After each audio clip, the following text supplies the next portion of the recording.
Hello, now the next test is Fehling's test. जैसे कि मैंने आपको बताया कि हर टेस्ट के लिए रिएजेंट चाहिए होता है बेटा जी, बिल्कुल उसी तरीके से फैलिंग्स टेस्ट के लिए भी feelings reagent is required. Now what is a feelings reagent?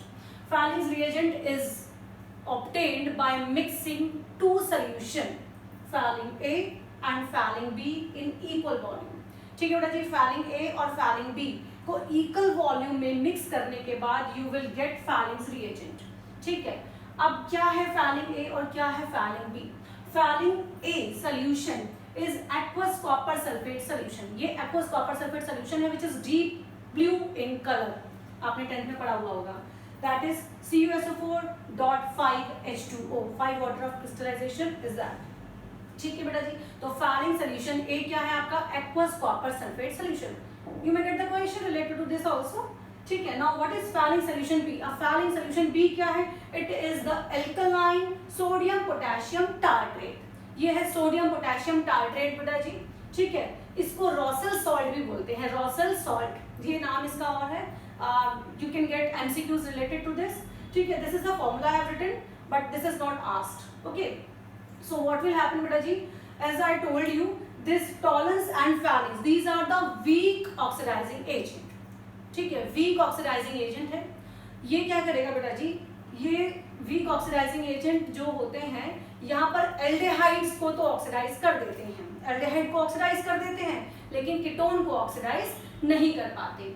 इसीलिए हम इन टेस्ट को, टॉलरेंस टेस्ट और फैलिंग टेस्ट को हम यूज करते हैं in the distinction test, as a distinction test to distinguish between aldehydes and ketones. तो क्या होगा बेटा जी, हमें पता कैसे चलेगा कि अब कौन से टेस्ट ट्यूब में एल्डिहाइड है और कौन से टेस्ट ट्यूब में कीटोन है? क्या होगा बेटा कि आपने लिया एल्डिहाइड, ठीक है, एल्डिहाइड और कीटोन दोनों ही आपके पास दो टेस्ट ट्यूब में। ठीक है, अब दोनों टेस्ट ट्यूब में अब आप क्या डाल रहे हैं बेटा जी? तो फैलिंग्स रिएजेंट, फैलिंग्स रिएजेंट डाल रहे हैं, और ये रिएजेंट आपने बिल्कुल एक्सपेरिमेंट से पहले आपने ये प्रिपेयर करना है by adding Fehling A and Fehling B in equal volumes. ठीक है, you will get the Fehling solution. Fehling solution आपको मिल जाएगा, यानी फैलिंग रिएजेंट आपको मिल जाएगा। Now you will add Fehling's reagent और Fehling solution in both the test tubes containing aldehyde as well as ketone. So what will happen? इन दोनों को ऐड करने के बाद बेटा जी जो हमने यहाँ पर रिएक्शन में यूज करना है, यहाँ से आता है बेटा copper ion, that is Cu2 positive ion. ठीक है, वो हमने यहाँ पर लिख दिया Cu2 positive ion. Cu2 positive ions यहाँ से आते हैं, Cu2 पॉजिटिव आयंस कहाँ से आए बेटा? फैलिंग सोल्यूशन A, और बेसिक मीडियम में हमने लिया है, so this is OH negative due to the basic medium. So what will happen, as I told you, this Fehling reagent is a weak oxidizing agent. ठीक है, तो क्या करेगा बेटा जी? ये जो है एल्डिहाइड्स को ऑक्सीडाइज कर देगा। ठीक है, एल्डिहाइड्स को किस में ऑक्सीडाइज कर देगा? Carboxylate ion, as I told you earlier, carboxylate ion. ठीक है, आयन या कार्बोक्सिलेट एनायन। ठीक है बेटा जी, these are the aldehydes.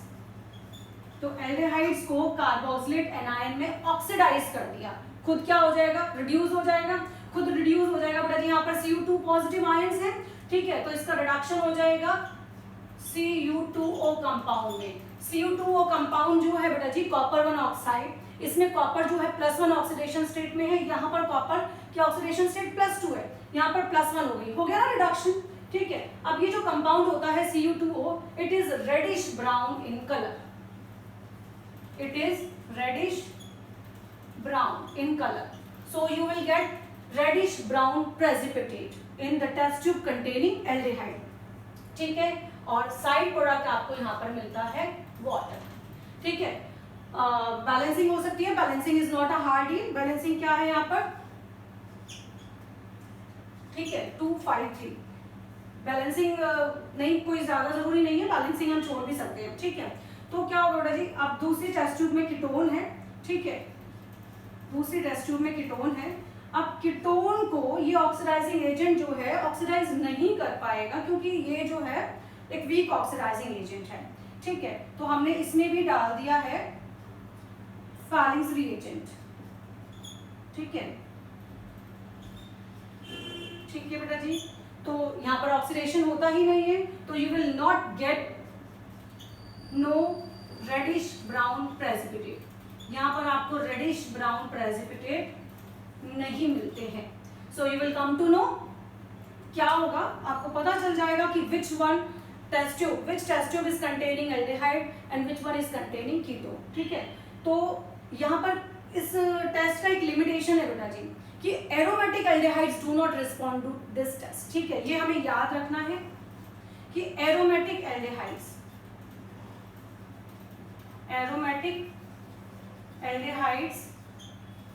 do not respond to this test,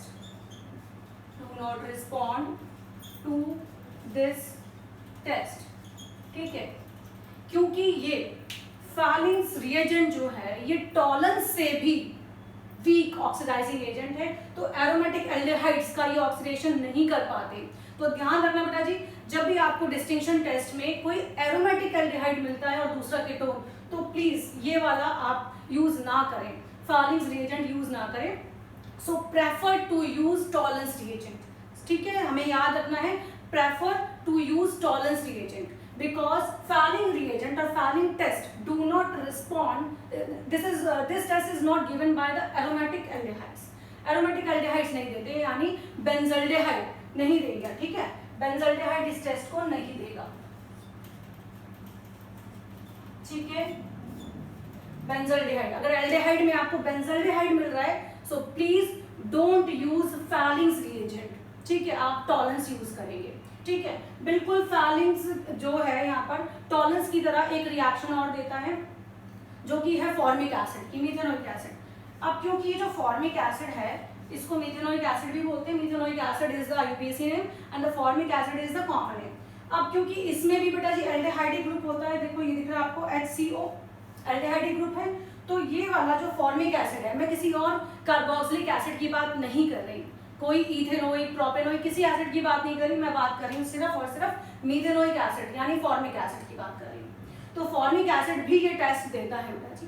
ठीक है, तो whenever you will get a question to distinguish between formic acid and the other acid, कोई और कार्बोक्सिलिक एसिड, एक एसिड आपकी फॉर्मिक एसिड हो गई और दूसरी एसिड आपकी कोई इथेनोइक है, प्रोपेनोइक है, कोई भी एसिड है, so you can use Tollens और फैलिंग्स टेस्ट, दोनों यूज कर सकते हैं। ठीक है, क्या होगा बेटा जी, क्योंकि इसमें भी ये आपका एल्डिहाइडिक ग्रुप है।